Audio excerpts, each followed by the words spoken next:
A gente tenta democratizar o máximo que a gente pode. Sempre correndo atrás disso, de aproximar as pessoas de onde a gente veio dos dois instrumentos eruditos.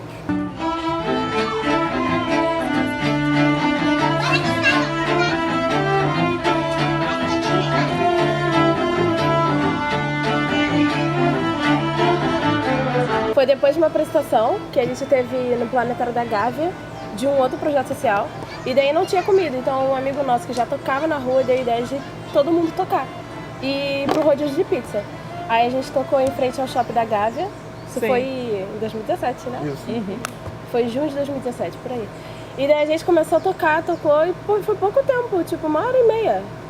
E deu um dinheirão. E deu muito dinheiro. E conseguiram comprar pizza? Não, aí a gente foi pra casa. Comer de graça. Acho que a pizza, já saiu a pizza.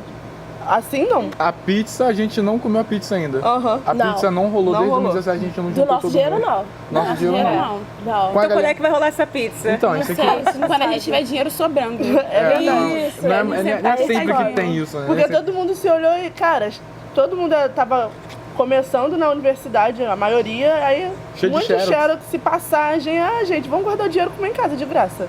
Muito melhor. Aí foi assim, cada um foi pro seu canto. E hoje vocês tocam na rua, tem outros lugares, além de fazer concertos, né, também? Na rua, no metrô. No metrô também. Escola. Escola, hospitais. Em Rondônia, quando a gente foi pra lá, a gente tocou nos corredores das celas dos internatos masculinos. É, Uau! tem noção. E qual a sensação de vocês de poder dividir a música com muita gente, às vezes, que quando vocês tocam na rua não tem acesso aos instrumentos clássicos que vocês tocam? É top, chega assim, caraca, esse violino grandão, bonitão, mano. Eu falo assim, pô, mano, quebrou. É um violoncelo, paizão. Pô, maneirão, cara, vocês tocam essa música, eu nunca ouvi, nunca tinha visto. A gente, pô, muito feliz, cara. Eu fico feliz de poder mostrar o instrumento para as pessoas que não tiveram oportunidade. Foi o que a Glaucia falou, a gente dá oportunidade, né? A gente acha que dá oportunidade para as pessoas que não tiveram. Então a gente também não teve e veio alguém e apresentou pra gente, assim como a gente faz também. Tenta apresentar para outras pessoas falando assim, vamos lá fazer curso de violão, vamos? Porque tudo é questão de oportunidade. E eu acho que o mais legal desse trabalho nosso de tocar na rua e de tocar no pico de lá de onde a gente veio, é que as pessoas não esperam que de instrumentos eruditos como esses vai vir funk, vai vir as músicas que eles estão acostumados a ouvir. Porque eles não esperam, lá vem aquele povo tocar aquelas musiquinhas chatas. Pelo menos lá no morro é assim. E aí quando eles veem, nossa, vocês estão tocando funk no violino, meu Deus, aí eles ficam chocados. E isso pra gente... Vocês conseguem aproximar o instrumento clássico da música contemporânea e das pessoas, né? Isso que é o mais legal.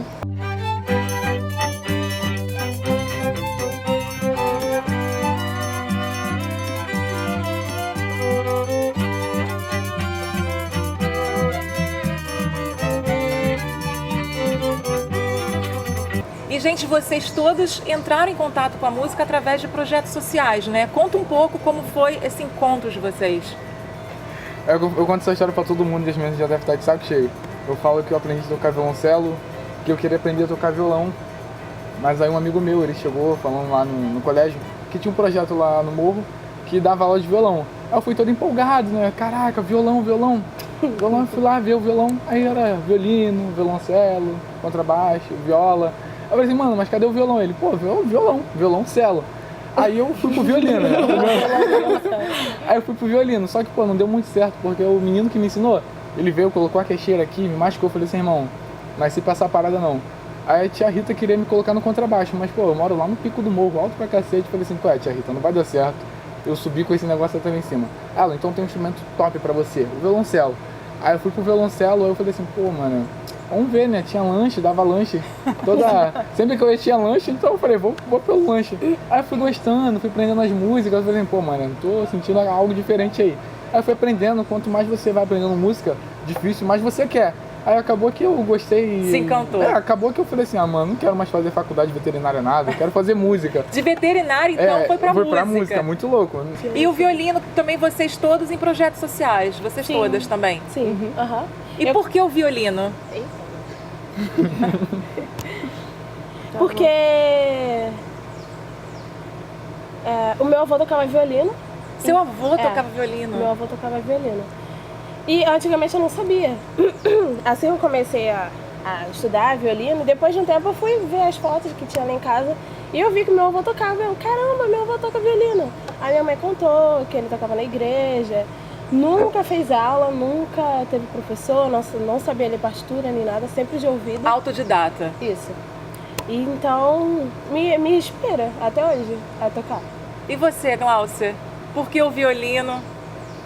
Porque era a única opção. Simples assim. Era, porque eu fazia curso num lugar que chamava Casa do Pequeno Jornaleiro.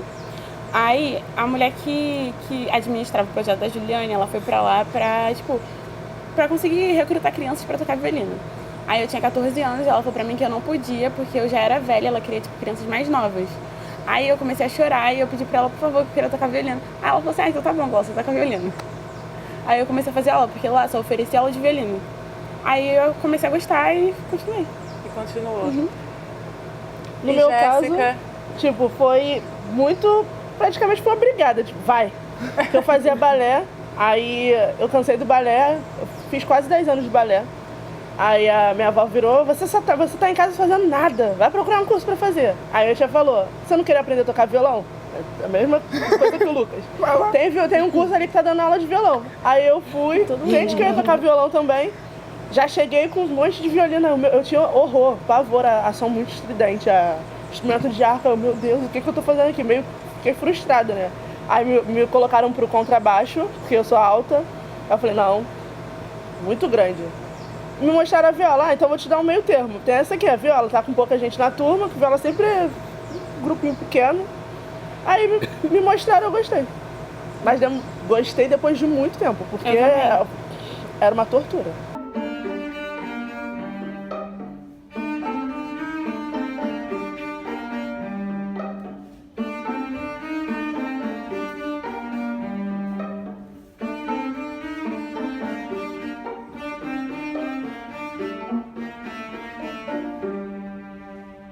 E vocês se definem como 4 jovens de favela, negros, e que têm o sonho através da música, né? Que sonho é esse? Que alcançar o quê com a música? É alcançar uma estabilidade, é poder mudar a realidade de outras pessoas do mesmo jeito que a nossa foi mudada. E poder abrir portas para que pessoas como a gente, pessoas oriundas do mesmo lugar que a gente, possam alcançar coisas que a gente alcançou. Ou mais coisas que a gente vai alcançar para poder abrir portas para pessoas como nós, sabe? O meu sonho é passar tudo aquilo que eu aprendi no projeto social. Eu quero, sim, transformar a vida das crianças, de adolescentes e mudá-las. Como você também foi mudada, Isso, né? como eu fui mudada. Como me deram essa oportunidade de tocar violino ou de estudar música. O meu é ser o que eu falo pra todo mundo. O meu é ser um baita de um professor de violoncelo e ser um baita de um violoncelista. Eu quero ser um professor muito top e também quero tocar bastante, então eu quero ser reconhecido bastante aqui dentro do Brasil e fora. Eu quero me formar para começar, né? Que é o mais difícil. Verdade. É a parte Todo mais mundo. difícil. É o mais difícil. E eu quero fazer mestrado, doutorado, pós-doutorado, essas coisas todas, mas eu quero ter um projeto social. E eu acho que isso é uma coisa que eu e a Juliane se identifica muito, porque eu quero montar um projeto de verdade em comunidades e expandir, sabe? Expandir o que a gente aprendeu, mas não só o ensino da música, tem que ser um ensino crítico.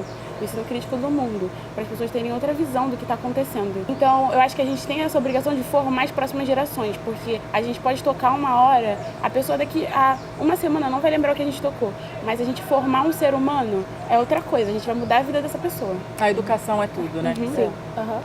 E não pode deixar de ser um investimento do Estado. Sim. Jamais. E você, Jéssica? Acho que, a princípio, a minha meta com a viola, além de ser que nem o Lucas, que é tocar bastante, que eu gosto muito de tocar, eu gosto da reação das pessoas, de ver a recepção, de nossa, olha, eles estão tocando aquilo ali. É montar um tipo de método para viola, inclusive, que abrace todas as pessoas, desde alguém muito leigo, que nunca teve contato, até uma pessoa que toque muito e fala, cara, esse método aqui realmente vai ajudar. Sim. A minha meta é essa. Por enquanto, até ontem era essa. Pode ser que eu mude daqui a um tempo.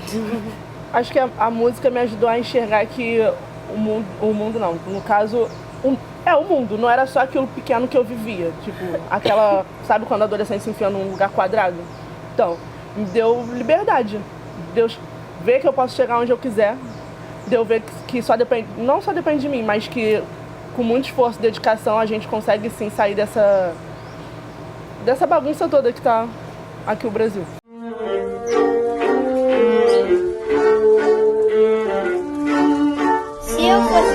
presidente, melhoraria os hospitais para as crianças.